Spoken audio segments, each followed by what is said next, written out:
Welcome to another episode of Management Unplugged by GR. Today we're diving into diamonds, but maybe not the shiny kind you wear. We're talking about how Sri Ramakrishna Exports, or SRK, one of India's top diamond companies, has quietly turned HR into, well, a masterclass in modern management. But forget the textbook stuff. This really isn't about HR as just a function.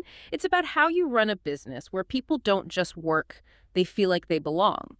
Where climate change isn't just some CSR event, a corporate social responsibility thing, but it's actually a habit.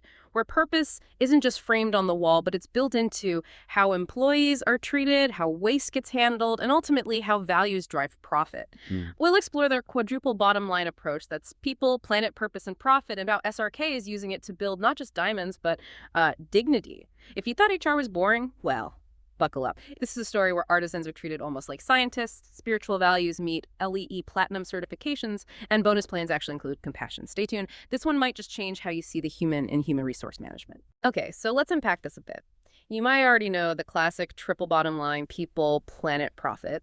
But what makes SRK really stand out is their quadruple bottom line. They've added purpose right into that core equation. And it's clearly not just a buzzword for them. It feels like a foundational philosophy. Absolutely. And what's really compelling here is how this expanded view, it really underpins SRK's whole commitment to responsible business.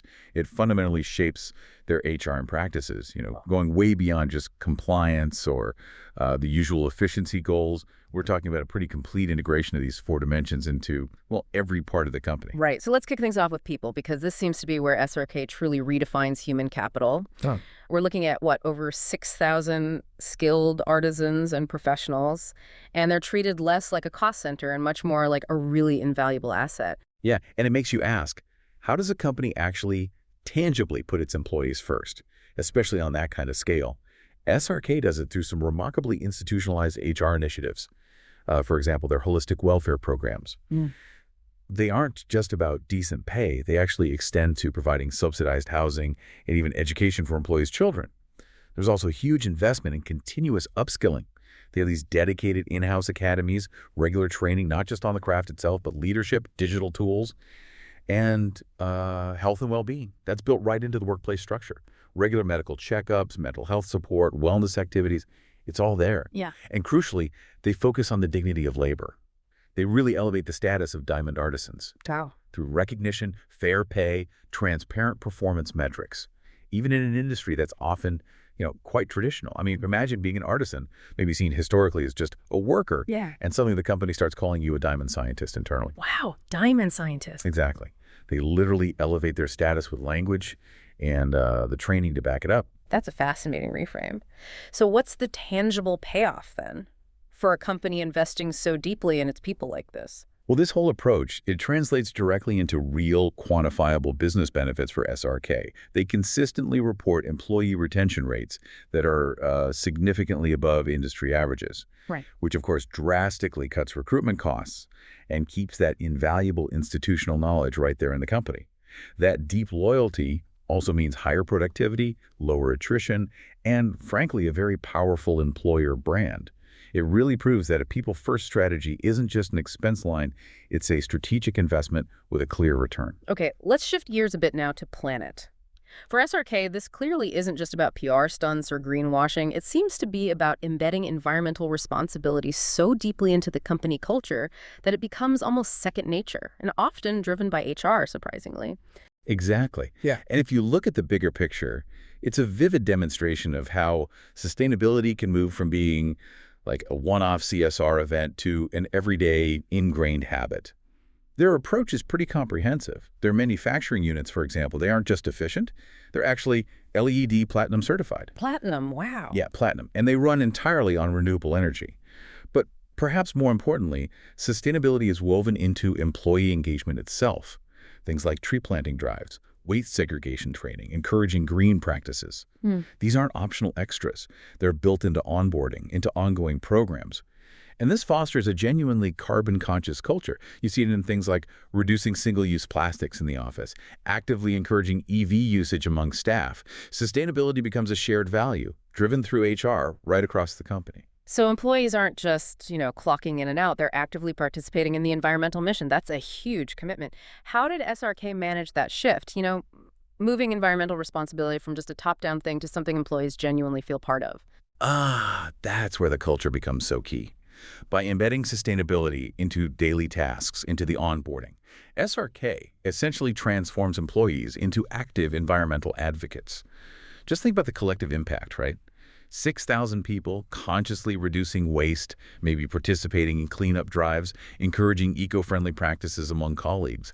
It shifts environmental responsibility from some abstract corporate thing to a collective everyday action. It's not just a feel-good initiative. It really proves that your culture can be your most powerful green policy. Okay, now let's turn to purpose. This is the element that makes SRK's approach that quadruple bottom line, the unique part. And it's clearly not just some mission statement hanging on a wall. It seems to be lived daily, often through their HR management.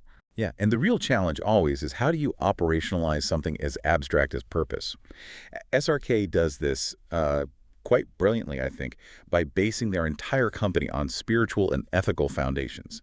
This fosters a really deep culture of ethics, transparency, and importantly, compassion throughout the whole organization. Employees genuinely call the company environment SRK Parivar. Which means? SRK family. And it's not just a quaint term. It really emphasizes mutual respect, shared purpose over, say, rigid hierarchy. And it's not just talk. Employees are actively encouraged and given paid time off to participate in CSR initiatives, broader social causes, even relief work. Paid time for volunteering. Exactly. This creates a powerful, tangible link between their personal growth and making a societal contribution. That sounds like it builds a really profound emotional connection. What's the ultimate impact of that on the workforce and, I guess, the company's identity? Well, the result is a workforce that feels an incredibly deep emotional connection to the organization. SRK seems to transcend just being an employer. It truly becomes more like a shared mission for its people. And that leads to higher engagement, greater resilience when things get tough, and just a palpable sense of belonging that, frankly, very few companies manage to achieve. Okay, so finally, we arrive at profit. Now, in most traditional business models, profit is the main driver, right? The number one goal. But here, it seems intentionally treated as the outcome of getting the other three Ps, people, planet, purpose, right. Yes, and that's the really illuminating part, that fundamental shift in perspective.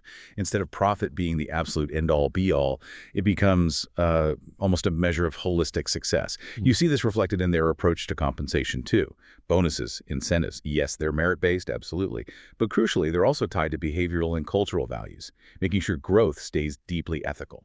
Their hiring practices are also intentionally inclusive. They prioritize skills and aptitude, sometimes over formal degrees. They actively seek talent across diverse regions, communities, socioeconomic backgrounds, and transparent governance is paramount. Economic value gets distributed fairly through clear profit sharing, objective evaluations, and a really strict zero-corruption HR policy. Okay, I have to ask, this sounds almost, well, too good to be true sometimes.